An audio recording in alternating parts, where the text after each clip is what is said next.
નમસ્કાર વિદ્યાર્થી મિત્રો, હું ડૉક્ટર કુણાલ તરુણકુમાર શુક્લ વિશ્વકર્મા ગવર્મેન્ટ એન્જિનિયરિંગ કોલેજ ખાતે ગણિતના સહાયક પ્રાધ્યાપક તરીકે ફરજ બજાવું છું. આજના લેક્ચરમાં આપણે જીટીયુના બેચલર ઓફ એન્જિનિયરિંગ અભ્યાસક્રમના મેથેમેટિક્સ 2 વિષય કે જે સેમેસ્ટર 2માં આવે છે તેના પ્રથમ કક્ષાના વિકલ સમીકરણ વિશે વધુ ચર્ચા કરીશું. તો વિદ્યાર્થી મિત્રો, અગાઉના લેક્ચરમાં કે જેમાં આપણે પ્રથમ કક્ષાના વિકલ સમીકરણ વિશે વાત કરી હતી, એ અંતર્ગત વિકલ સમીકરણ શું છે, એની કક્ષા શું છે, એનું પરિમાણ શું છે, એનો ઉકેલ મેળવવાની રીત, અલગ અલગ પ્રકારના 3 ઉકેલ છે, જેમાંથી એક છે વ્યાપક ઉકેલ, વિશિષ્ટ ઉકેલ અને અસામાન્ય ઉકેલ, વિકલ સમીકરણના અલગ અલગ સ્વરૂપો, એના વિશેનો ખ્યાલ મેળવ્યો હતો. અગાઉ પૂર્ણ વિકલ સમીકરણ વિશે આપણે ચર્ચા કરી હતી. પૂર્ણ વિકલ સમીકરણનું વ્યાપક સ્વરૂપ છે m of xy dx plus n of xy dy equals to 0. હવે આપણે જાણીએ છીએ કે આપેલું આ સ્વરૂપનું વિકલ સમીકરણ એ પૂર્ણ છે કે નહીં એના માટેની આવશ્યક અને પર્યાપ્ત શરત છે કે જે m વિધેય છે, જે x અને yનું વિધેય છે, એનું વિકલન આપણે કરીશું yની સાપેક્ષે, વિધેયનું વિકલન આપણે કરીશું xની સાપેક્ષે.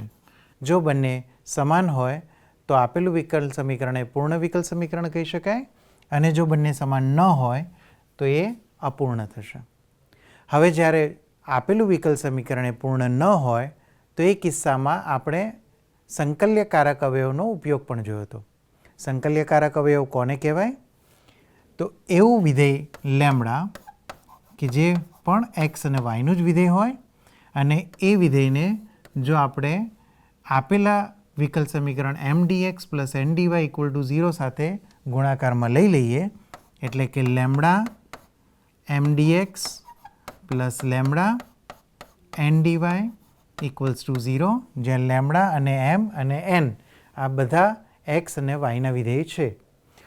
જો લેમ્બડાનો ગુણાકાર કર્યા બાદ આપેલું વિકલ સમીકરણ પૂર્ણ થઈ જતું હોય તો તેવા વિધેય લેમ્બડાને આપણે સંકલ્યકારક અવયવ કહીએ છીએ.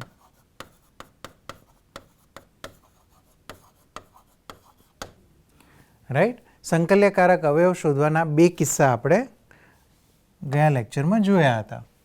કેસ 1 કે જેમાં આપેલું વિકલ સમીકરણ એ સમપરિમાણ વિકલ સમીકરણ હોય, તેમજ mx પ્લસ ny એટલે કે mનો ગુણાકાર x સાથે, nનો ગુણાકાર y સાથે બંનેનો સરવાળો કરો.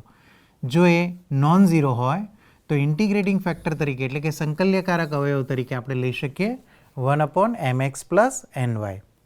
એવી જ રીતે કેસ 2માં આપણે જોયું હતું કે આપેલું વિકલ સમીકરણ m dx plus n dy equal to 0 ને જો આ સ્વરૂપે લખી શકાય, એટલે કે m માંથી y અલગ લખી શકાય, n માંથી x અલગ લખી શકાય, એટલે કે આપેલા વિકલ સમીકરણને f of xy into y dx plus g of xy into x dy સ્વરૂપે લખી શકતા હોઈએ. ઉપરાંત m into x minus n into y એ નોન ઝીરો થતા હોય તો એવા કિસ્સામાં આપણે સંકલ્યકારક અવયવ તરીકે લઈશું 1/mx માઇનસ ny. અને આ રીતના આપણે ઉદાહરણ પણ જોયા હતા. હવે આપણે આગળ વધીએ છીએ. ત્રીજી રીત, ધારો કે m dx plus n dy એ પૂર્ણ વિકલ સમીકરણ ન હોય. ન હોયનો મતલબ શું થયો? કે del m by del y અને del n by del x એ સમાન થશે નહીં. સમાન નહીં થાય એનો મતલબ કે બંને વચ્ચે કંઈક તફાવત રહેશે. આ તફાવતને જો તમે n વડે ભાગાકાર કરો, અને ઓબ્વિયસ છે કે m એ xyનું વિધેય છે તો del m by del y પણ xyનું વિધેય થશે, del n by del x પણ xyનું વિધેય થશે, અને આ ભાગાકાર કરીશું તો જે આપણને જવાબ મળે છે એમાં પણ x અને y હોઈ શકે. પણ જો આ ડિવિઝન કર્યા પછી એટલે કે ભાગાકાર કર્યા પછી જે જવાબ આપણને મળે છે, જે વિધેય આપણને મળે છે એ માત્ર xનું વિધેય હોય, એ વિધેય માત્ર xનું હોય તો એ કિસ્સામાં સંકલ્યકારક અવયવ એટલે કે ઇન્ટિગ્રેટિંગ ફેક્ટર તરીકે આપણે લઈશું e raise to integration fx dx. એટલે કે આ જે જવાબ તરીકે વિધેય મળે છે એનું આપણે સંકલન કરીશું એક્સની સાપેક્ષે અને એના ઈના ઘાતમાં લઈ અને આપણે સંકલ્યકારક અવયવ વ્યાખ્યાયિત કરીશું. એવી જ રીતે ધારો કે આ બંનેનો તફાવત જે આવે છે એને તમે એમથી ડિવાઈડ કરો, રાઈટ. અને જો જવાબ તરીકે તમને માત્ર વાયનું વિધેય મળતું હોય, એટલે કે ધારો કે કોઈ વિધેય મળે છે જી, એ માત્ર વાયને સમાવે છે, એક્સને સમાવતો નથી, તો આ કિસ્સામાં આપણે ઇન્ટિગ્રેટિંગ ફેક્ટર એટલે કે સંકલ્યકારક અવયવ તરીકે વ્યાખ્યાયિત કરીશું e⁻∫ GY dy, એટલે કે GYનું વાયની સાપેક્ષે સંકલન કરવાનું અને એને ઈના ઘાત પાવરમાં લઈ લેવાનું. એટલે આપણને શું મળી જશે? સંકલ્યકારક અવયવ મળી જશે. આને યાદ રાખવા માટે તમે આવું વિચારી શકો કે જો ∂m/∂y માઇનસ ∂n/∂x લેતા હોય તો આ nને છેદમાં લેવાના અને જે જવાબ મળે છે એ એક્સનું વિધેય મળવું જોઈએ. એવી જ રીતે જો આનો ક્રમ બદલો, ∂n/∂x માઇનસ ∂m/∂y લો તો અહીંયા m છે તો છેદમાં આપણે લઈશું m અને આન્સર તરીકે કોનું વિધેય મળવું જોઈએ? વાયનું વિધેય મળવું જોઈએ. આ માત્ર યાદ રાખવાની એક રીત છે. ઉદાહરણ સાથે સમજવાનો પ્રયત્ન કરીએ. અહીંયા e⁻x + 3xy dx + 3x² dy = 0. પહેલાં તો આપણે ચેક કરવાનું છે કે આ પૂર્ણ વિકલ સમીકરણ છે કે નહીં. જો પૂર્ણ વિકલ સમીકરણ હોય તો કોઈ પ્રશ્ન જ નથી, તો તેનો ઉકેલ કઈ રીતે મેળવવો એ આપણે સૌ જાણીએ છીએ. પણ જો પૂર્ણ વિકલ સમીકરણ ન હોય તો આ કિસ્સામાં સંકલ્યકારક અવયવ શું હોઈ શકે તે આપણે શોધવાનું છે. તો અહીંયા જોઈએ આપણે આ સમીકરણને આપેલ વિકલ સમીકરણને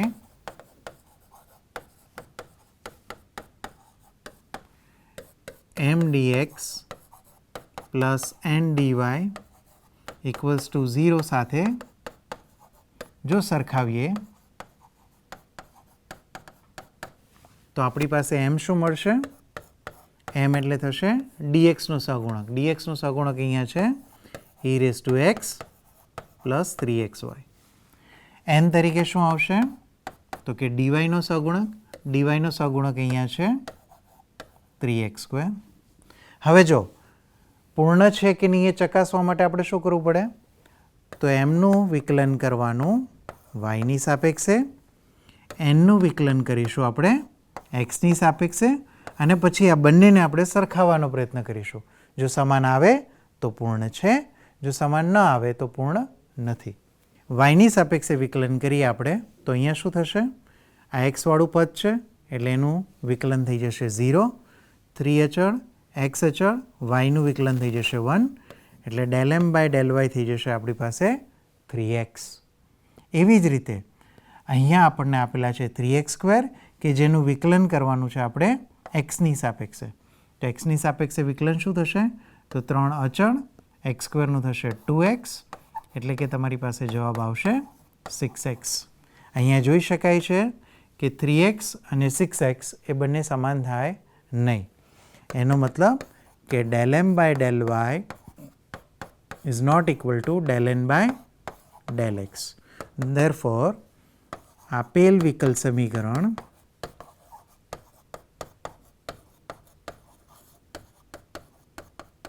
એ પૂર્ણ નથી.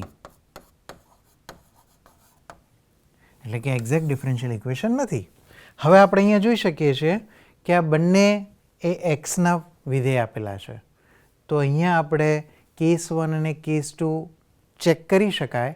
આમ તો આઈડિયલી આપણે એ જ રીતે જઈએ કે પહેલાં કેસ 1 એપ્લાય થતો હોય તો એ ટ્રાય કરવાનો, એ ના થાય તો કેસ 2 વિચારવાનો, એ ના થાય તો કેસ 3 વિચારવાનો, એ ના થાય તો કેસ 4 એન્ડ સો ઓન.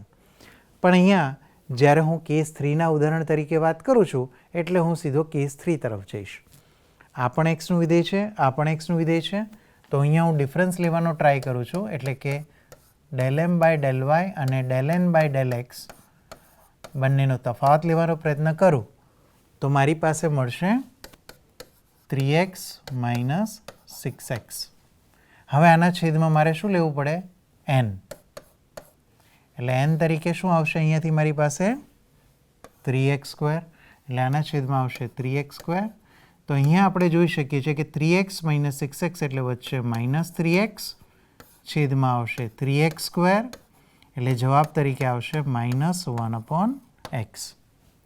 હવે અહીંયા આપણે જોઈ શકીએ છીએ કે તફાવત લીધા બાદ n વડે ભાગાકાર કર્યા બાદ જે જવાબ આપણને મળે છે એ વિધેય એ માત્ર ને માત્ર xનું વિધેય છે, જેમાં y આવતો નથી. એનો મતલબ કે અહીં આપણે ઇન્ટિગ્રેટિંગ ફેક્ટર એટલે કે સંકલ્યકારક અવયવ તરીકે કેસ 3નો ઉપયોગ કરીને શોધી શકીએ e∫fx dx. fxની જગ્યાએ શું આવશે? -1/x, એટલે e⁻1/x નું ઇન્ટિગ્રેશન એટલે કે સંકલન કોની સાપેક્ષે? xની સાપેક્ષે કરીશું. માઇનસ કોન્સ્ટન્ટ એટલે કે અચળ છે એટલે બહાર આવી શકે. 1/x નું સંકલન શું થશે? log x થશે એટલે કે ln x થશે. એટલે અહીંયા થશે e⁻ln x. આ માઇનસ છે પાવરમાં જતા રહેશે એટલે આપણી પાસે આવશે e⁻ln x (-1). e⁻ln એટલે ઘાતાંકીય વિધેય અને લઘુગુણકીય વિધેય બંને એકબીજાના પ્રતિવિધેયો છે, એટલા માટે આપણે બંનેને કેન્સલ કરી શકીએ અને આપણી પાસે વચ્ચે x⁻1 એટલે કે 1/x, કે જે આપણા માટે શું થઈ જશે? ઇન્ટિગ્રેટિંગ ફેક્ટર થઈ જશે. એનો મતલબ શું થયો કે આ આપણો માટે એવું વિધેય લેમ્બડા છે કે જેને આપેલા વિકલ સમીકરણ સાથે ગુણાકારમાં લઈએ તો હવે જે નવું વિકલ સમીકરણ બને એ પૂર્ણ વિકલ સમીકરણ થાય જ. રાઈટ? અહીંયા આપણને માત્ર સંકલ્યકારક અવયવ શોધવાની વાત કરી હતી એટલે આપણે અહીંયા દાખલો પૂરો કરી દઈશું. નેક્સ્ટ એક્ઝામ્પલ પર જઈએ, ઉદાહરણ લઈએ. અહીંયા આપણને આપેલું છે સમીકરણ xy³ + y dx plus 2 × x² y² plus x plus y⁴ dy = 0. હવે આ કિસ્સામાં આપણે જોઈએ તો mની કિંમત કેવી થશે? તો આપેલ સમીકરણને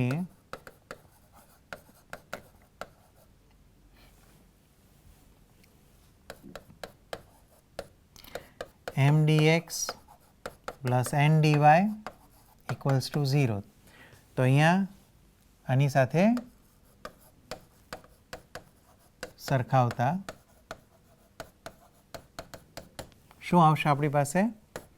m તરીકે આવશે xy³ + y, n તરીકે આવશે 2x² y² plus x plus y⁴.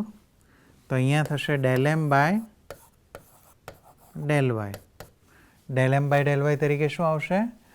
તો કે 3xy² પ્લસ yનું વિકલન થશે 1. એવી જ રીતે ∂n/∂x આપણે શોધવાનો પ્રયત્ન કરીએ તો 2 તો અચળ છે એટલે બહાર આવી જશે. x² નું શું થઈ જશે? 2x y². xનું થશે ફરીથી 1 અને y⁴ નું થઈ જશે 0. એટલે આપણી પાસે અહીંયા આવશે 4xy² પ્લસ 2. અહીંયા છે 3xy² પ્લસ 1, અહીંયા 4xy² પ્લસ 2, જે બંને સમાન નથી.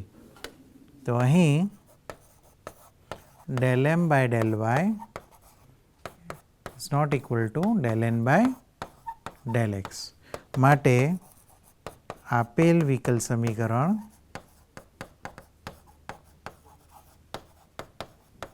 એ પૂર્ણ નથી.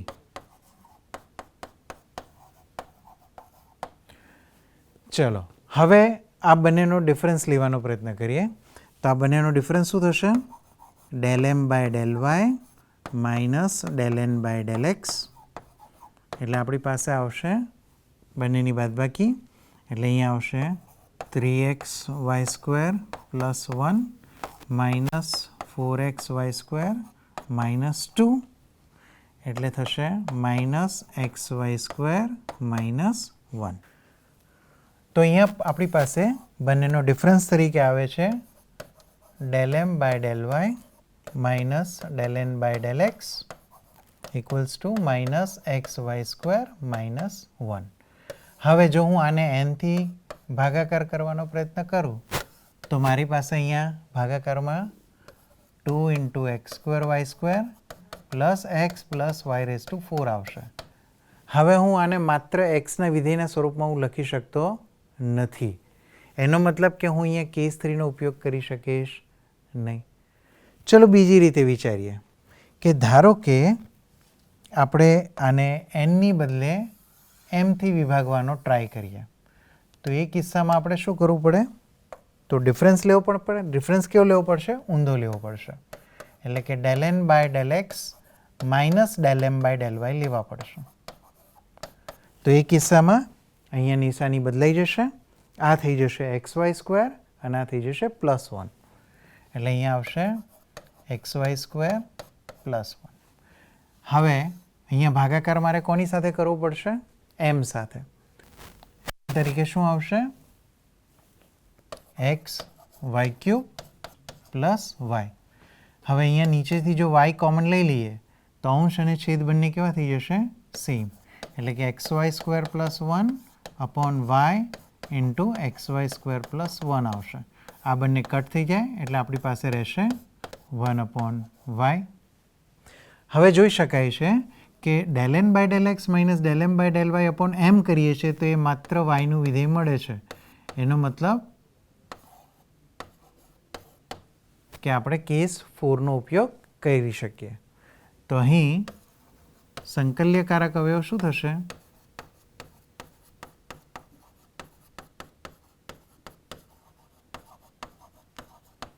સંકલ્યકારક અવયવ તરીકે આપણી પાસે આવશે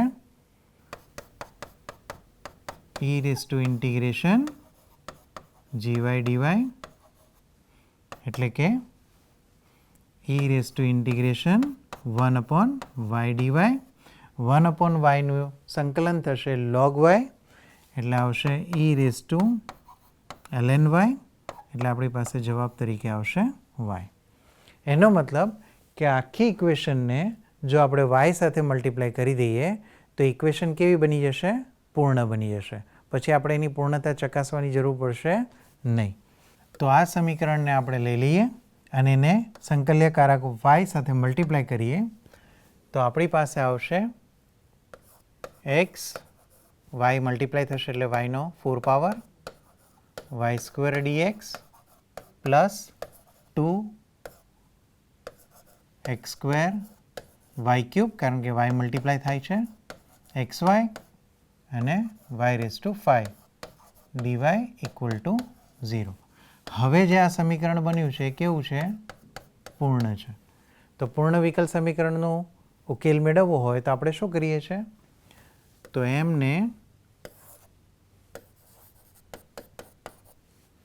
એમનું સંકલન કરીએ છીએ આપણે એક્સની સાપેક્ષે વાયને કોન્સ્ટન્ટ રાખીને. તેમજ એનમાંથી એવી ટર્મ લઈએ છીએ કે જે ટર્મ એક્સને કન્ટેન કરતી ન હોય. તો નોટ કન્ટેનિંગ એક્સ અને એનું આપણે વાયની સાપેક્ષે સંકલન કરીએ છીએ. આ બંનેના જવાબોનો સરવાળો કરી એને અચળ સાથે આપણે સરખાવીએ છીએ. તો એ જ વસ્તુ આપણે અહીંયા કરીએ તો શું થશે? તો x y raise to 4 plus y સ્ક્વેરનું સંકલન કરવાનું છે આપણે એક્સની સાપેક્ષે વાયને કોન્સ્ટન્ટ રાખીને પ્લસ આમાંથી માત્ર એ જ ટર્મ લેવાની કે જે ટર્મ એક્સને કન્ટેન કરતી ન હોય.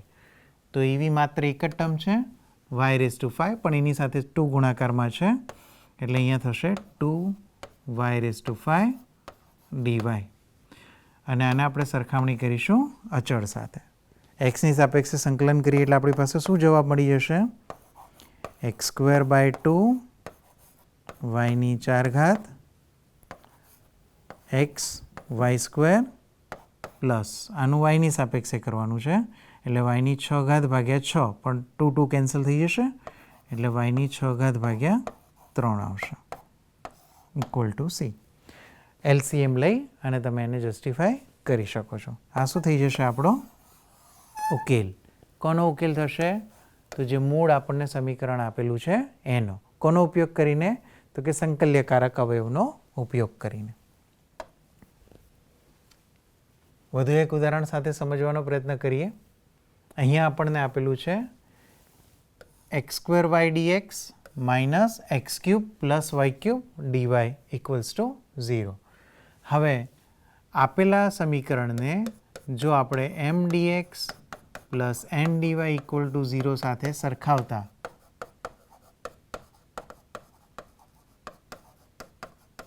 m તરીકે આપણને શું મળે છે તો કે x² y અને n તરીકે આપણને શું મળે છે તો કે માઇનસ x³ પ્લસ y³.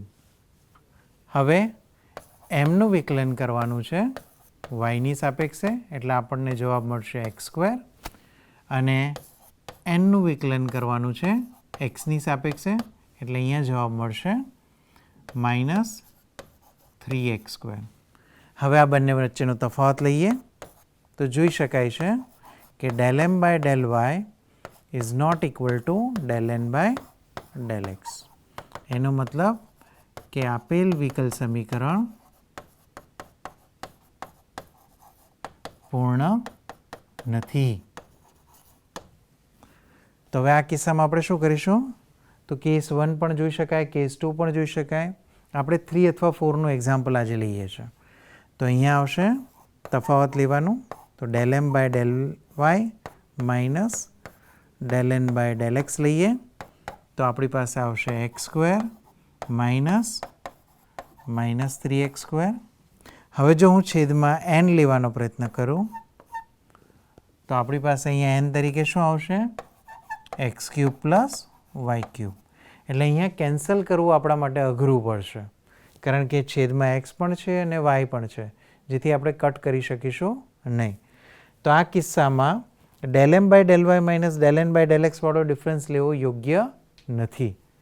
તો આપણે અહીંયા શું કરવાનો પ્રયત્ન કરીશું del m by del y minus del n by del x ની બદલે del n by del x minus del m by del y નો ડિફરન્સ લઈશું.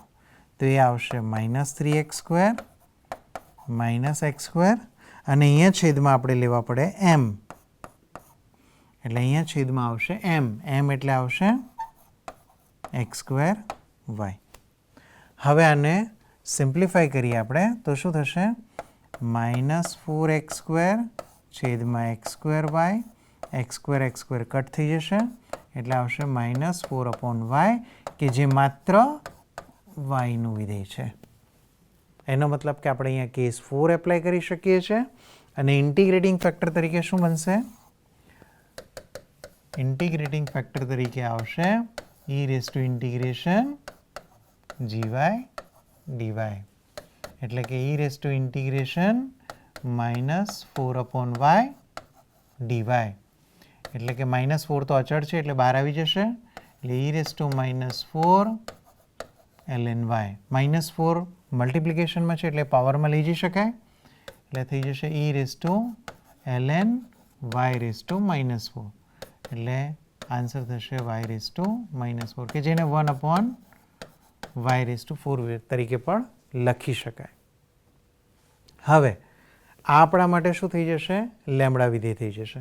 એનો મતલબ કે આપેલા સમીકરણને જો આપણે 1/y રેઝ ટુ 4 સાથે મલ્ટીપ્લાય કરીએ તો વિકલ સમીકરણ કેવું થઈ જશે પૂર્ણ થઈ જશે. તો આપેલ સમીકરણને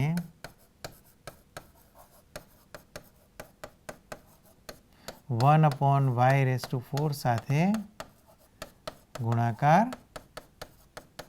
કરતા જે વિકલ સમીકરણ આપણને મળે છે એ કેવું છે પૂર્ણ થઈ જશે. એટલે અહીંયા આવશે x² y into 1/y rays to 4 છે એટલે એક y કેન્સલ થઈ જશે y³ એટલે કે x²/y³ dx આવશે માઇનસ અહીંયા થશે x³/y rays to 4 plus y³ અને y³ કેન્સલ થઈ જાય એટલે માત્ર વધશે 1/y dy ઇક્વલ્સ ટુ 0 કે જે કેવું છે પૂર્ણ વિકલ સમીકરણ છે.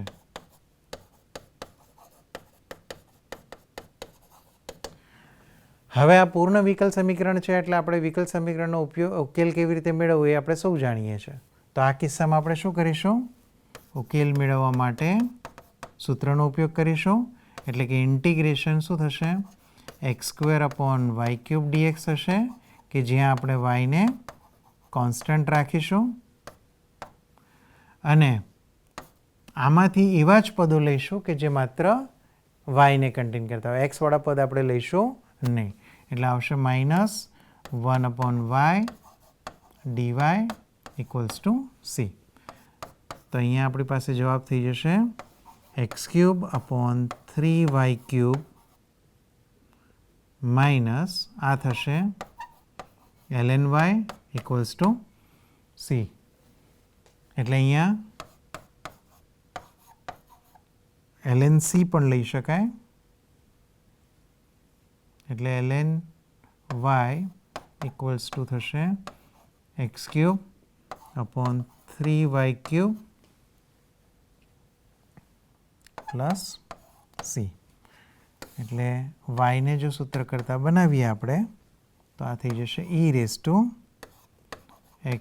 / 3y³ પ્લસ c.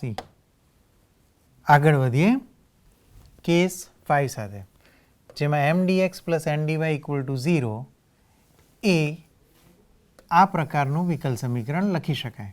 એટલે કે એમાંથી મેક્સિમમ x અને yના જે પાવર કોમન નીકળતા હોય એ કાઢી નાખીએ તો બાકી my(dx + nx dy) અને બીજી જગ્યાએ py(dx + qx dy) ના ફોર્મમાં લખી શકાતું હોય, કે જ્યાં a, b, c, d આ m, n, p અને q આ બધા શું છે? અચળ છે. કેવા અચળ છે? કે જેથી mp - nq 0 ન થાય. તો આ કિસ્સામાં આપણે ઇન્ટિગ્રેટિંગ ફેક્ટર તરીકે લઈશું x⁻h y⁻k, કે જ્યાં h એ xનો કોઈ આર્બિટરી પાવર છે, k એ yનો કોઈ આર્બિટરી પાવર છે અને આપણે એને ઇન્ટિગ્રેટિંગ ફેક્ટર તરીકે વિચારીએ છીએ. એનો ઉપયોગ કરીને આપણે h અને k જાતે શોધીશું. ઉદાહરણ સાથે સમજાવવાનો પ્રયત્ન કરું તો જો અહીંયા આપણને આપેલું જે વિકલ સમીકરણ છે એ વિકલ સમીકરણને આપણે ઉપરોક્ત સ્વરૂપમાં લખી શકીએ છીએ કે નહીં એ વિચારીએ. તો આ કિસ્સામાં જોઈએ અહીંયા m તરીકે શું આવશે? તો કે y³ - 2x² n તરીકે આવશે કે dy નો સહગુણક, એટલે કે 2xy² - x³. આનું વિકલન કરીએ yની સાપેક્ષે એટલે આપણી પાસે આવશે 3y² - 2x². આનું વિકલન કરીએ xની સાપેક્ષે એટલે આપણી પાસે આવશે 2y² - 3x². તો જોઈ શકીએ છીએ કે આ બંને સમાન થતા નથી. સમાન નથી થતા એનો મતલબ શું થયો? કે આપેલ વિકલ સમીકરણ એ પૂર્ણ છે નહીં. તો એ કિસ્સામાં આપણે શું શોધવું પડે? ઇન્ટિગ્રેટિંગ ફેક્ટર શોધવું પડે. તો આપણે વિચારીએ છીએ કે આપેલા સમીકરણને આપણે જે અહીંયા અપેક્ષિત સ્વરૂપ છે એ સ્વરૂપમાં લખી શકીએ છીએ કે નથી લખી શકતા, એ જોવાનો પ્રયત્ન કરીએ. તો હું આને આ રીતે લખી શકું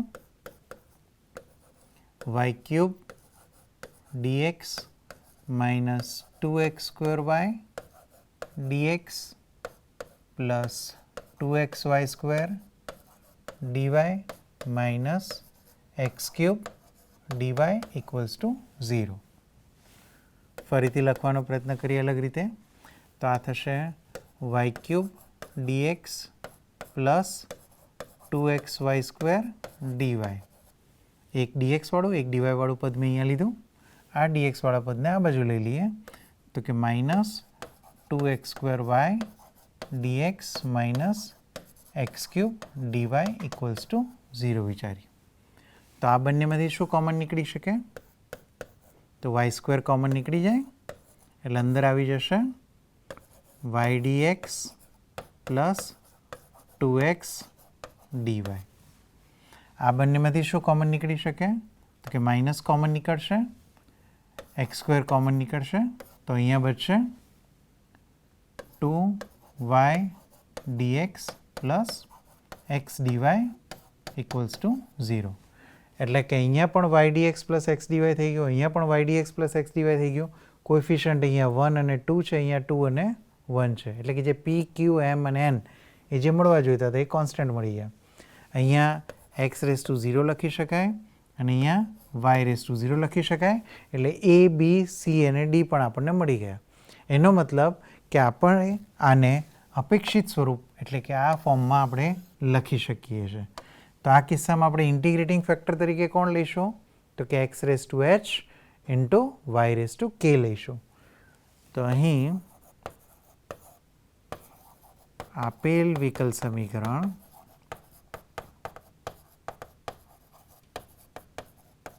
એ કયા સ્વરૂપનું છે? તો કે x raise to A Y raise to B M Y DX plus N X DY plus X raise to C Y raise to D P Y DX plus Q X DY equals to 0 સ્વરૂપનું છે. માટે આપણે integrating factor તરીકે શું વિચારીશું? X raise to H and Y raise to કે. તો આ સમીકરણ જે ઓરિજિનલ મીન આપણને સમીકરણ આપેલું છે એને આપણે ડાયરેક્ટલી કોની સાથે મલ્ટીપ્લાય કરી દઈશું? એક્સ રેસ ટુ એચ અને વાય રેસ ટુ કે સાથે મલ્ટીપ્લાય કરી દઈએ. તો અહીંયા થઈ જશે X raise to H Y raise to K અને વાય રેસ ટુ 3 એટલે વાય રેસ ટુ કે પ્લસ 3. અહીંયા મારે એક લાઈન લખવી પડશે. સમીકરણ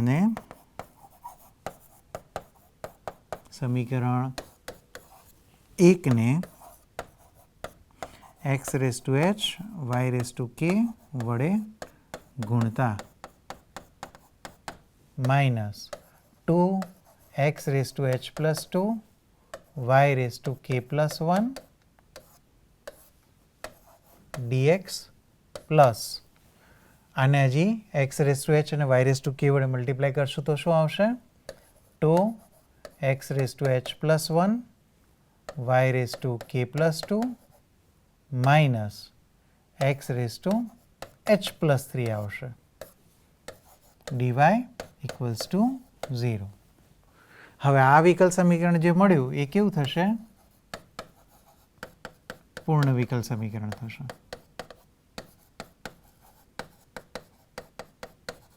હવે આ પૂર્ણ વિકલ સમીકરણ છે એટલે કે એની આવશ્યક અને પર્યાપ્ત શરતનું સમાધાન કરે. એનો મતલબ કે જો એમ તરીકે હું લઈ લઉં x raise to H Y raise to કે plus 3 minus 2x raise to H plus 2 Y raise to કે પ્લસ 1 અને એન તરીકે લઈ લઉં 2x raise to H plus 1 y raise to કે plus 2 minus x raise to H plus 3 અને એમનું વિકલન કરવું વાયની સાપેક્ષે, એનનું વિકલન કરવું એક્સની સાપેક્ષે. તો આ બંને કેવા થવા જોઈએ? સમાન થવા જોઈએ. તો અહીંયા આપણે બંનેનો વિકલન પ્રયત્ન કરીએ એટલે અહીંયા આવશે K plus 3 X raise to H Y raise to કે પ્લસ 2 એક પાવર ઓછો minus 2 into K plus 1 X raise to H plus 2 Y raise to K. અહીંયા પણ વાય રેસ ટુ કે મલ્ટિપ્લિકેશનમાં આવશે એટલે અહીંયા વાય રેસ ટુ કે મલ્ટિપ્લિકેશનમાં આવશે. હવે જો આનું આપણે એક્સની સાપેક્ષે કરીએ તો શું થશે?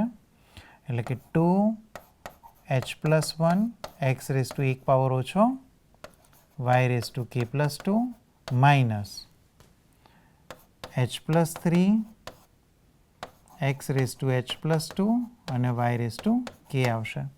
હવે જો હું એમ કહું છું કે આ બંને સમાન છે પણ બંને એક્સ વાયમાં બહુપદીઓ છે. બે બહુપદી સમાન ક્યારે કહેવાય? જ્યારે સહગુણકો સમાન હોય ત્યારે. એટલે જો અહીંયા એક્સ રેસ ટુ એચ અને વાય રેસ ટુ કે પ્લસ 2 છે, અહીંયા પણ સેમ છે. તો આ બંનેના સહગુણકો કેવા થવા જોઈએ? સમાન થવા જોઈએ. એનો મતલબ કે કે પ્લસ 3ની કિંમત કેટલી થવી જોઈએ? 2 ઇન્ટુ એચ પ્લસ 1 જેટલી થવી જોઈએ. એવી જ રીતે જો x raise to H plus 2 Y raise to k x raise to H plus 2 Y raise to કે તો બંનેના સહગુણકો પણ પાછા કેવા થવા જોઈએ? સમાન. એટલે બીજી શરત આપણને મળશે કે h+3ની કિંમત પણ કોના જેટલી થવી જોઈએ? 2 × k+1 જેટલી થવી જોઈએ. હવે આ બંને સમીકરણને આપણે શું કરવા પડશે? ઉકેલ મેળવવો પડશે. તો આ શું થઈ જશે? આના પરથી લખાશે k+3 = 2h+2. આના પરથી લખી શકાશે h+3 = 2 × k+1. એટલે કે hની જગ્યાએ આની અંદર આપણે hની જગ્યાએ આ રિપ્લેસમેન્ટ કરીએ તો થશે k+3 = 2. hની જગ્યાએ આવી જશે 2 × k+1 - 3 + 2. એટલે આ થઈ જશે k+3 = 4k. પછી 2 × 2 = 4 - 2 × 3 = 6 + 2. એટલે આના પરથી આપણને મળશે k+3 = 4k. 6 6 કટ થઈ જશે એટલે ખાલી વધશે 4k. એનો મતલબ કે 3k = 3 થશે. એનો મતલબ કે kની વેલ્યુ 1 થશે. એવી જ રીતે જો kની વેલ્યુ 1 અહીંયા મૂકી દઈએ તો 1 + 1 એટલે 2 થશે. 2 × 2 = 4 થશે. 4 - 3 એટલે કે hની કિંમત પણ કેવી થશે? 1 થશે. એનો મતલબ કે ઇન્ટિગ્રેટિંગ ફેક્ટર તરીકે આપણી પાસે આવશે x⁻h × y⁻k. એટલે કે xનો 1 પાવર અને yનો 1 પાવર એટલે કે xy આવશે. તો આ xy સાથે આપણે આપેલું સમીકરણ કે જે આ વાળું છે એ સમીકરણને ગુણાકારમાં લઈએ તો એ કેવું થશે? પૂર્ણ વિકલ સમીકરણ થશે. એટલે મેં આ સમીકરણ અહીંયા લઈ લીધું. એને આપણે xy સાથે મલ્ટીપ્લાય કરવાનો તો શું થશે? xy⁴ - 2x³ y². એક પાવર બધા વધી જશે plus 2x² y³ - x4 power y dy બરાબર 0. કે જે કેવું થઈ જશે? પૂર્ણ થઈ જશે.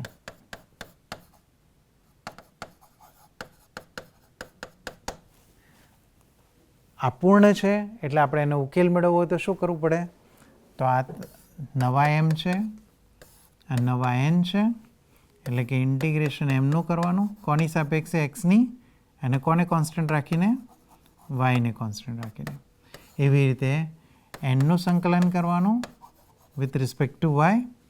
કેવી રીતે? તો terms not containing x.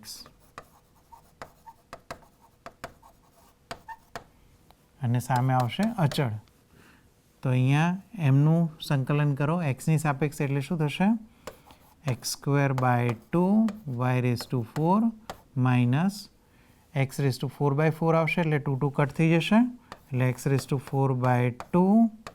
y² એમના એમ. અહીંયા x વાળી ટર્મ છે બધી એટલે કંઈ લેવાનું આવશે નહીં. એટલે કે 0નું કોન્સ્ટન્ટ જ થશે. એટલે સામે આવશે c. એટલે LCM લઈને આપણે સેટ કરીએ તો આ થઈ જશે x⁴ y⁴ minus x⁴ y² =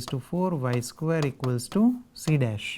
2 × c એટલે c' લઈ શકો અથવા એટલે આ શું થશે? x² y² minus x² = c'. કે જે આપેલા સમીકરણનો ઉકેલ થશે. એના સિવાય પણ ઘણા ઉપયોગી અવલોકન છે જેનો ઉપયોગ આપણે સીધા એક્ઝામ્પલ સોલ્વ કરવા માટે કરી શકીએ છીએ. તો કેસ 1 2 3 4 અને 5ની ચર્ચા કરી. એ ઉપરાંત આ વધારાના એક્સપ્રેશન્સ છે કે જેનો ઉપયોગ આપણે ઉદાહરણો સોલ્વ કરવા માટે કરી શકીએ છીએ. અહીંયા જોઈ શકીએ છીએ કે જો xy વિધેયનું સીધું સંકલન જો xy વિધેયનું સીધું વિકલન કરવામાં આવે તે કયું થશે? x અચળ yનું dy થશે, y અચળ xનું dx થશે. એ જ રીતે derivative of X upon Y એટલે કે એક્સ અપોન વાયનું વિકલન કરવામાં આવે તો Y dx minus X DY upon Y square થશે. એવી રીતે જો વાય અપોન એક્સ હોય તો ઉપરનું પદ ઇન્ટરચેન્જ થઈ જશે, એટલે અહીંયા બીજું પદ છે એ પહેલું બની જશે, પહેલું એ બીજું બની જશે. એટલે કે આ બધા એક્સપ્રેશન્સ આપણે ઓબ્ઝર્વ કરી અને એના ઉપરથી આપણે પૂર્ણ વિકલન લખી શકીએ છીએ. તો આ તમારા રેફરન્સ માટે છે. વધુ એક ઉદાહરણ લઈએ, જોઈએ. જો આ ઉદાહરણ આપણને શું કહેવા માગે છે કે આપેલી જે વિકલ સમીકરણ છે એનો ઉકેલ આપણે શોધવાનો છે. તો અહીંયા આપણે જોઈ શકીએ તો આને આ રીતે લખી શકાય. બંનેમાંથી શું કોમન નીકળે છે? એક્સ. તો આ થઈ જશે એક્સ ડીવાય માઇનસ આ થઈ જશે વાય ડીએક્સ ઇક્વલ્સ ટુ કેટલા આવશે? X into X square plus Y square DX. તો અહીંયા આપણે જોઈ શકીએ છીએ એક્સ એક્સ બંને બાજુથી કેન્સલ કરી શકાય, એટલે આવશે X DY minus Y DX equals to આ બાજુ માત્ર ડીએક્સ રહેવા દો અને આને લઈ લો આના છેદમાં. તો આપણે જોઈ શકીએ છીએ કે આ x DY minus Y dx upon x square plus Y square એ બેઝિકલી શું થશે? તો કે x DY minus Y dx upon x square plus Y square એટલે એ શું થશે? ટેન ઇનવર્સ વાય બાય એક્સનું સીધું વિકલન છે. એટલે આપણે આની જગ્યાએ લખી શકીએ કે ટેન ઇનવર્સ વાય બાય એક્સનું વિકલન. આ બાજુ કોનું વિકલન આપેલું છે? એક્સનું વિકલન આપેલું છે. એટલે આ બાજુ પણ ડી ઓફ સમથિંગ થઈ ગયું, આ બાજુ પણ ડી ઓફ સમથિંગ થઈ ગયું, પણ આપણે ડેરિવેટિવ એટલે કે વિકલનવાળી ટર્મ અંદર જોઈતી નથી. તો બંને બાજુ આપણે શું લઈ લઈએ? સંકલન કરી નાખીએ. તો integration tan inverse Y by X, એવી જ રીતે ઇન્ટિગ્રેશન ડીએક્સ પ્લસ શું આવી જશે? અચળ. એટલે આ થઈ જશે tan inverse Y by X, અહીંયા આવશે એક્સ પ્લસ સી. એટલે આ એક એવા પ્રકારનું ઉદાહરણ થઈ ગયું કે જે હમણાં આપણે વાત કરી હતી કે આ અમુક જે અવલોકનો છે, ઉપયોગી અવલોકનો, એનો ઉપયોગ કરીને પણ આપણે વિકલ સમીકરણનો ઉકેલ મેળવી શકીએ છીએ. તો એનું એક એક્ઝામ્પલ આપણે જોયું. આગળના એક્ઝામ્પલ પર જઈએ. તો આ કિસ્સામાં જો અહીંયા શું લખી શકાય છે કે જો આને m dx plus n dy equal to 0ના ફોર્મમાં કન્વર્ટ કરવાનો પ્રયત્ન કરીએ તો શું થશે? X into x minus y dy is equal to y into x plus y dx. આ રીતે લખી શકાય. એટલે કે y into x plus y dx minus x into x minus y dy equal to 0 form લખી શકાય. હવે આમ જોઈએ તો એમ તરીકે શું આવશે આપણી પાસે? Y into x plus y. N તરીકે શું આવશે? Minus x into x minus y. એટલે કે આ થઈ જશે y x plus Y square. આ થઈ જશે minus x square plus x y. આનું વિકલન કરીએ વાયની સાપેક્ષે એટલે આવશે એક્સ પ્લસ 2y, કારણ કે વાયનું વિકલન થશે 1, એક્સ એમના એમ રહેશે, વાય સ્ક્વેરનું થઈ જશે 2y. એનનું વિકલન કરીએ એક્સની સાપેક્ષે તો અહીંયા થશે માઇનસ 2x, વાય અચળ, એક્સનું થઈ જશે 1 એટલે માઇનસ 2x પ્લસ વાય થઈ જશે. જોઈ શકાય છે કે આ બંને સેમ નથી, સમાન નથી. એનો મતલબ કે આપેલ વિકલ સમીકરણ પૂર્ણ નથી. આપેલ વિકલ સમીકરણ પૂર્ણ નથી એટલે આપણે કેસ બાય કેસ વિચારી શકાય. પહેલો કેસ શું હતો કે શું આ સમપરિમાણ છે? તો આપણે જોઈ શકીએ છીએ કે દરેક જગ્યાએ ઘાતાંક કેવો આવે છે? સમાન આવે છે. જો એક્સ ઇન્ટુ વાય એટલે 2 પાવર થાય, વાય ઇન્ટુ વાય એટલે 2 પાવર થાય, એક્સ ઇન્ટુ એક્સ એટલે 2 પાવર થશે, એક્સ ઇન્ટુ વાય એટલે 2 પાવર થાય. એટલે પહેલા કેસ વિશે પણ આપણે આમાં વિચારી શકીએ છીએ. બીજો કેસ શું કહે છે કે m dx plus n dy equal to 0 એને એવા સ્વરૂપમાં લખી શકો કે જેમાં એમમાંથી તમે વાય અલગ કાઢી શકો અને એનમાંથી તમે એક્સ અલગ કાઢી શકો. એટલે અહીંયા કેસ 2 વિશે પણ વિચારી શકાય છે. કેસ 3 વિશે જો વિચારવું હોય તો આ બંનેની બાદબાકી કરીએ તો શું આવશે? Del m by del y minus del n by del x. એટલે કે એક્સ માઇનસ માઇનસ એટલે કે 3x થઈ જશે અને 2y minus x plus Y. અને આના છેદમાં આપણે એમ લેવાનો ટ્રાય કરીએ કે એન લેવાનો ટ્રાય કરીએ એ એક્સ અને વાયના ફોર્મમાં લખી શકાશો નથી. એટલે કેસ 3 અને કેસ 4 આપણે અહીંયા ડાયરેક્ટલી એપ્લાય કરી શકીશું નહીં. કેસ 2 વિશે વિચારવું સરળ છે. તો આ એક્ઝામ્પલને તમે કેસ 2નો ઉપયોગ કરીને પણ સોલ્વ કરી શકો છો. હવે આપણે નેક્સ્ટ ટોપિક પર જઈએ છીએ કે જે છે લાઇબનીઝનું સુરેખ વિકલ સમીકરણ. રાઈટ, સુરેખ વિકલ સમીકરણ આમ તો તમે સ્કૂલમાં ભણેલા જ છો, પણ આપણે એને અહીંયા કંઈક અલગ રીતે ભણવાનો પ્રયત્ન કરીએ છીએ. વ્યાપક સ્વરૂપ એનું શું હતું? તો કે dy/dx plus px into y is equal to qx, કે જ્યાં આપણે વિચારતા હતા કે p અને q બંને માત્ર એક્સના વિધેય હોય કે જેની અંદર વાય આવતો હોય નહીં. વાય શું છે? એ સાપેક્ષ ચલ છે, એક્સ છે અહીંયા નિરપેક્ષ ચલ છે. તો આ કિસ્સામાં જો મારે વ્યાપક સ્વરૂપનો ઉકેલ શોધવો હોય તો કઈ રીતે શોધી શકાય? તો હું આને પૂર્ણ વિકલ સમીકરણના કોન્સેપ્ટનો ઉપયોગ કરીશ. તો આને મારે કયા સ્વરૂપમાં લખવું પડે? mdx plus ndy equals to 0 સ્વરૂપમાં ફેરવાનો પ્રયત્ન કરવો પડે. તો આ કિસ્સામાં શું થશે બોલો? સિમ્પ્લિફાય કરો તો આને લખાય dy plus pxy minus qx dx is equal to 0. એટલે આપણને આ કયા સ્વરૂપમાં મળી ગયું? mdx plus ndy equal to 0ના સ્વરૂપમાં મળી ગયું. તો અહીંયા m તરીકે શું થશે? તો કે dxનો સહગુણક એટલે કે આવશે pxy માઇનસ qx. n તરીકે શું આવશે? 1 કે જે ડીવાયનો સહગુણક છે. એટલે del m by del y કરું અહીંયા તો માત્ર મારી પાસે જવાબ આવશે px. કેમ? કારણ કે વાયનું વિકલન 1 થશે, px એ વાયની સાપેક્ષે અચળ થઈ જશે, qx પણ અચળ છે, અચળનું વિકલન શું થઈ જશે? 0. nનું વિકલન કરવાનું છે મારે એક્સની સાપેક્ષે, એ તો 1 જ છે એટલે એનું વિકલન થઈ જશે 0. તો અહીંયા જોઈ શકાય છે કે આ બંને સમાન થતા નથી. Del m by del y અને del n by del x એ બંને સમાન થતા નથી. એટલે આપેલ વિકલ સમીકરણ કેવું છે? પૂર્ણ નથી. ઓકે, તો હવે પૂર્ણ કરવું હોય તો કઈ રીતે કરી શકાય? તો અહીંયા જુઓ, del m minus del m by del y minus del n upon del x, આનો જે ડિફરન્સ છે એ લઉં તો શું થશે? મારી પાસે px માઇનસ 0 આવશે. અને છેદમાં લઈએ, છેદમાં શું લેવું પડે? n લેવા પડે. તો અહીંયા n તરીકે કોણ છે? 1 છે, એટલે આના છેદમાં 1 આવશે. એટલે જવાબ તરીકે મારી પાસે વધશે માત્ર px. તો અહીંયા જોઈ શકાય છે કે del m by del y minus del n upon del x upon n એનો જો સિમ્પ્લિફિકેશન કરીએ તો માત્ર કોનું વિધેય આવે છે? એક્સનું વિધેય આવે છે.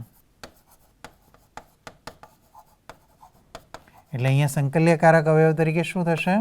એટલે કે ઇન્ટિગ્રેટિંગ ફેક્ટર તરીકે શું આવશે? e raise to integration px dx. યાદ આવ્યું બાળકો? આપણે જ્યારે સ્કૂલમાં આ મેથડ ભણ્યા હતા ત્યારે આપણે સીધું લખતા હતા કે ઇન્ટિગ્રેટિંગ ફેક્ટર કયો મલ્ટીપ્લાય કરીશું? આપણે e raise to integration px dx multiply કરીશું. કેમ કરીશું? આ એનું આપણને જવાબ અહીંયાથી મળે છે. કારણ કે આપેલું વિકલ સમીકરણ પૂર્ણ નથી થતું એટલે આપણે એના માટે સંકલ્યકારક અવયવ શોધીએ છીએ અને એના માટે આખી પ્રોસેસ કરી શકાય છે. હવે જો હું આને ઇન્ટિગ્રેટિંગ ફેક્ટર તરીકે લઉં તો મારે આ જે વિકલ સમીકરણ મને આ મળેલું છે આને નંબર આપી દઉં 1. તો વિકલ સમીકરણ 1ને મારે કોની સાથે મલ્ટીપ્લાય કરવો પડે? ઇન્ટિગ્રેટિંગ ફેક્ટર સાથે મલ્ટીપ્લાય કરવો પડે. તો આ ઇન્ટિગ્રેટિંગ ફેક્ટરને આપણે ઓરિજિનલ ઇક્વેશન સાથે મલ્ટીપ્લાય કરીએ એટલે આપણી પાસે થઈ જશે dy by dx into e raise to integration px dx plus px into y into e raised to integration px dx is equal to qx into e raised to integration px dx છે. હવે આ છે એને આપણે વ્યાપક સ્વરૂપમાં શું લખી શકીએ કે એ કોનું વિકલન છે? y into e raise to integration px dxનું વિકલન છે. ઇક્વલ્સ ટુ કેટલા થઈ જશે? qx into e raise to integration px dx. બંને બાજુ જો સંકલન લઈ લઈએ તો થઈ જશે y e raise to integration px dx equals to integration of qx into e raise to integration px dx નું સંકલન xની સાપેક્ષે પ્લસ c, કે જે સૂત્રનો ઉપયોગ કરી આપણે 12th સ્ટાન્ડર્ડની અંદર એક્ઝામ્પલ્સ કરતા હતા એ આપણને આ રીતે મળી શકે છે. થોડા ઉદાહરણો સાથે આપણે એને સમજવાનો પ્રયત્ન કરીએ તો અહીંયા જોઈ શકીએ છીએ કે dy by dx plus 1/x² y equal to 6e raise to x આપણને આ વિકલ સમીકરણ આપેલું છે. હવે આ વિકલ સમીકરણનો ઉકેલ મારે શોધવો હોય તો હું કોની સાથે સરખાવવાનો પ્રયત્ન કરું છું? તો અહીં આ લાઇબનીઝ એટલે કે સુરેખ વિકલ સમીકરણ છે કે જેને હું એના વ્યાપક સ્વરૂપ સાથે સરખાવું તો શું થશે? તો સુરેખ વિકલ સમીકરણ ના વ્યાપક સ્વરૂપ સાથે સરખાવતા શું છે એનું વ્યાપક સ્વરૂપ? તો કે dy બાય dx પ્લસ એક્સનું વિધેય into y is equal to એક્સનું વિધેય માત્ર. તો એની સાથે સરખાવું તો px તરફ શું આવશે? અહીંયા આવશે 1/x². એ જ રીતે qx તરીકે શું આવશે? તો કે 6e રેઝ ટુ 1/x આવશે. તો આ કિસ્સામાં આપણે જોઈ શકીએ છીએ કે જો મારે આનો ઉકેલ લખવો હોય તો ઉકેલ માટે આપણે કયું સૂત્ર વાપરશું? તો ઉકેલ માટે આપણે આ સૂત્રનો ઉપયોગ કરીશું. એના માટે મારે ઇન્ટિગ્રેટિંગ ફેક્ટર પહેલાં શોધવો પડશે. તો ઇન્ટિગ્રેટિંગ ફેક્ટર અહીંયા શું થશે? ઈ raise to integration px dx હશે. તો અહીં સંકલ્યકારક અવયવ એટલે કે ઇન્ટિગ્રેટિંગ ફેક્ટર શું થશે?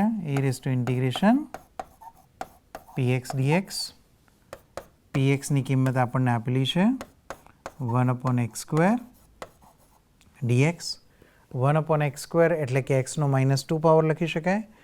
xના -2 પાવરનું સંકલન શું થશે? તો કે xનો -1 પાવર અપોન -1 એટલે કે -1/x તમે લખી શકો.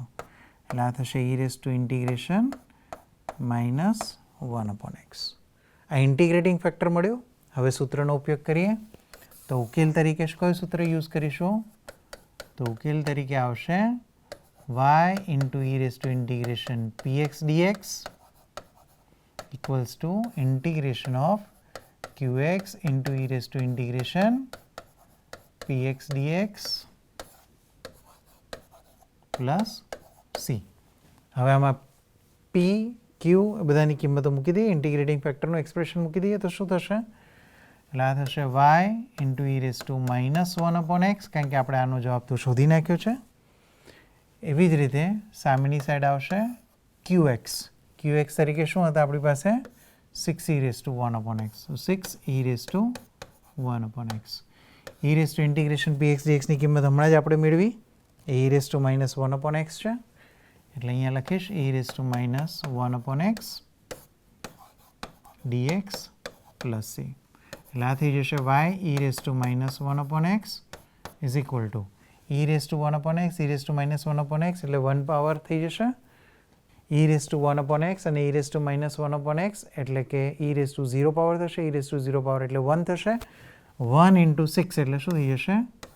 6નું સંકલન કરવાનું થશે પ્લસ c. એટલે કે y e raise to -1/x equals to 6x plus c. કારણ કે 6 તો કોન્સ્ટન્ટ છે, બહાર આવી જશે. 1નું ઇન્ટિગ્રેશન થઈ જશે x. એટલે આપણી પાસે આ શું થઈ જશે? ઉકેલ. કોનો ઉકેલ થઈ જશે? તો કે આપેલા વિકલ સમીકરણનો. વધુ એક એક્ઝામ્પલ સાથે આગળ વધીએ. અહીંયા શું આપેલું છે આપણને? x into dy by dx plus y is equal to 10x into sec x. જો હવે આપણે આને સુરેખ વિકલ સમીકરણના વ્યાપક સ્વરૂપ સાથે સરખાવવું હોય તો ડીવાય બાય ડીએક્સનો જે સહગુણક છે કેટલો હોવો જોઈએ? 1 હોવો જોઈએ, જે અહીંયા છે નહીં. શું આપેલો છે સહગુણક તરીકે? એક્સ. તો એક્સથી આખા ઇક્વેશન આપણે શું કરી દઈશું? ડિવાઈડ કરી દઈશું. Therefore, dy by dx plus y upon x is equal to tan x into sec x upon x આવશે. હવે આ કેસમાં આપણે જોઈએ તો આને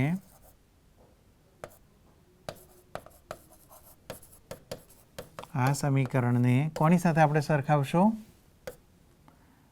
સુરેખ વિકલ સમીકરણના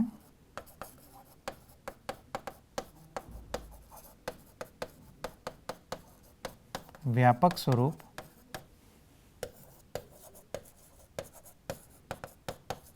સાથે સરખાવતા. શું છે એનું વ્યાપક સ્વરૂપ? કે dy બાય dx પ્લસ એક્સનું વિધેય into y is equal to એક્સનું વિધેય માત્ર. તો આપણી પાસે px તરીકે શું આવશે? અહીંયા આવશે 1/x અને qx તરીકે શું આવશે? tan x into sec x upon x આવશે.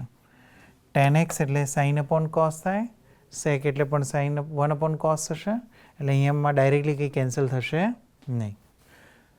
તો આગળ વધીએ. ઇન્ટિગ્રેટિંગ ફેક્ટર અહીંયા શું થશે? કે e raise to integration px dx, એટલે કે e raise to integration 1/x dx. 1/x નું ઇન્ટિગ્રેશન શું કહેવાય? log x હશે, એટલે આ થઈ જશે e raise to ln x. એટલે ઇન્ટિગ્રેટિંગ ફેક્ટર તરીકે આપણી પાસે શું બનશે? x મળશે. એનો મતલબ શું થયો? કે આખા સમીકરણને જો આપણે x વડે મલ્ટીપ્લાય કરી દઈએ તો સમીકરણ કેવું થઈ જશે? પૂર્ણ વિકલ સમીકરણ થઈ જશે. રાઈટ? સમીકરણનો ઉકેલ શું થશે? તો કે y into e raised to integration px dx is equal to integration of qx into e raised to integration px dx નું સંકલન કરવાનું plus c. e raised to integration px dx તરીકે તો આપણી પાસે આવશે x, એટલે અહીંયા થઈ જશે y into x integration of qx. what is qx?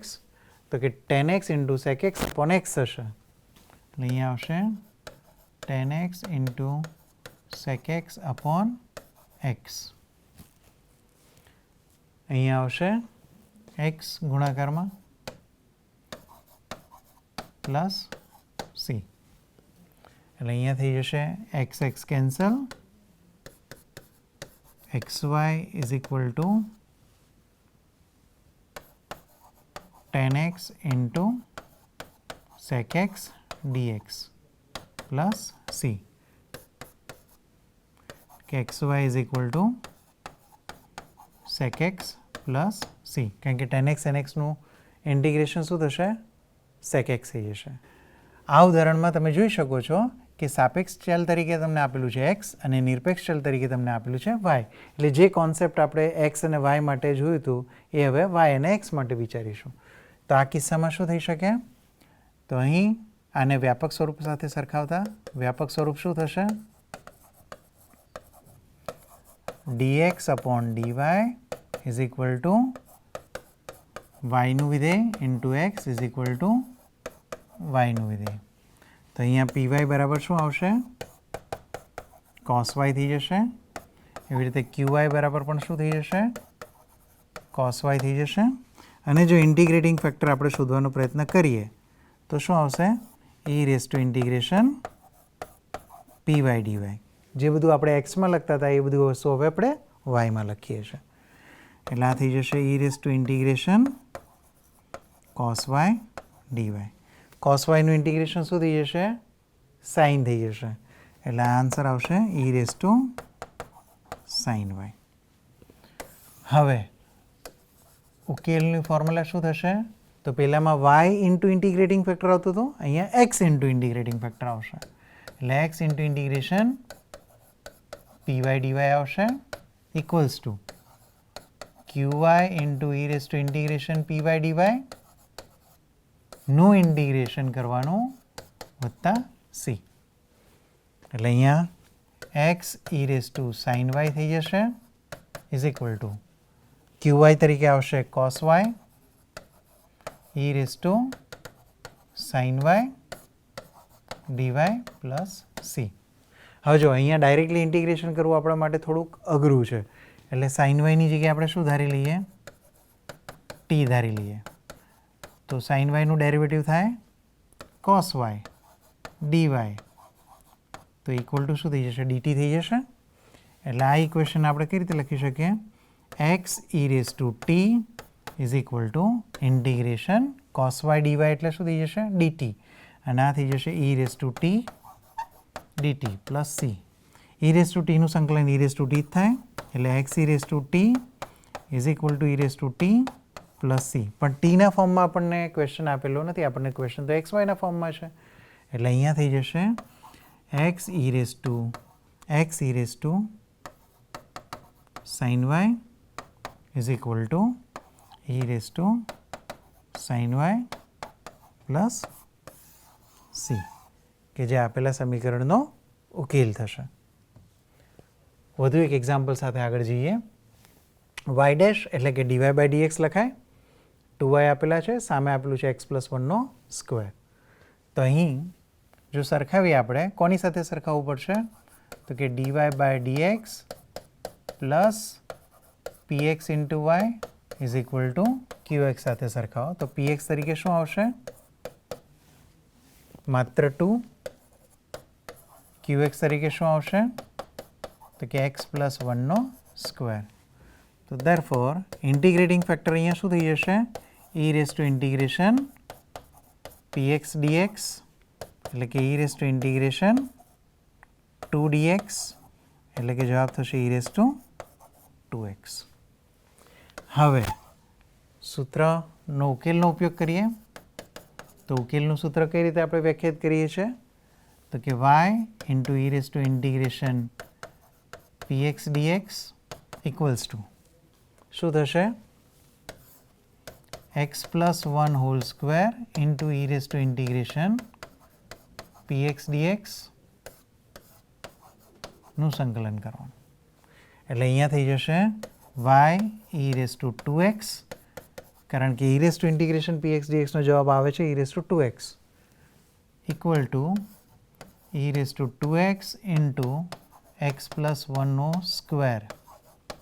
આનું સંકલન કરવું પડશે.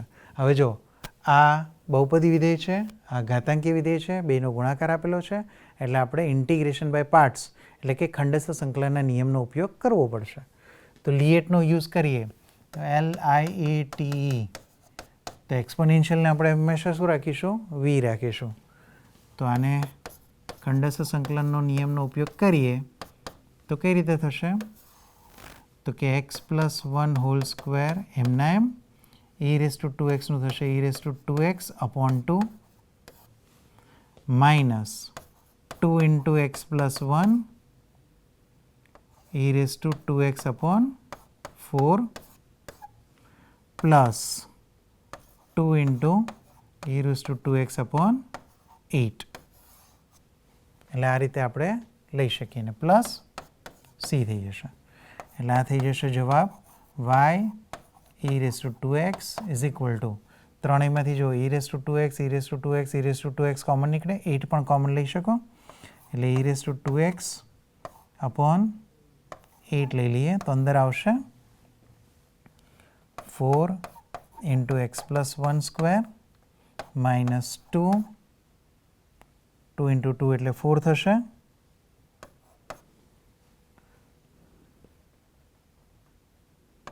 x+1 અને પ્લસ 2 પ્લસ સી. આ આપણો થઈ ગયો વ્યાપક ઉકેલ. પણ અહીંયા જો એક વધારાની કન્ડિશન આપણને આપેલી છે કે y(0) ઇક્વલ ટુ 4 થાય. એનો મતલબ કે જો આમાં xની કિંમત 0 મૂકીએ તો yની કિંમત કેટલી મળે છે? 4 મળે છે. તો xની કિંમત 0 મૂકીએ તો e⁻0 એટલે 1 થઈ જશે, અહીંયા e⁻0 એટલે 1 થઈ જશે. એટલે અહીંયા આવશે વાયની બદલે y ઓફ 0 ઇક્વલ ટુ 4 લેતા તો વાયની બદલે આવી જશે 4 ઇક્વલ્સ ટુ અહીંયાથી જશે e⁻⁴/1/8 એક્સની બદલે 0 એટલે 4 -4 એટલે કટ થઈ જશે +2 એટલે ખાલી વધશે 2 1/8 4 એક્સની વેલ્યુ 1 મૂકવાની છે એટલે 1 + 1 2 2નો સ્ક્વેર 4 થશે 4 4 ઝા 16 થશે એટલે અહીંયા 4ની બદલે આવશે 16 પછી -8 + 2 + c 16માંથી 8 જાય એટલે 8 રહેશે 8 + 2 એટલે 10 થશે 10/8 એટલે c + 10/8 is equal to 4 એટલે c plus 10/4 10/8 એટલે 5/4 equals to 4 એટલે c is equal to 4 - 5/4 16 - 5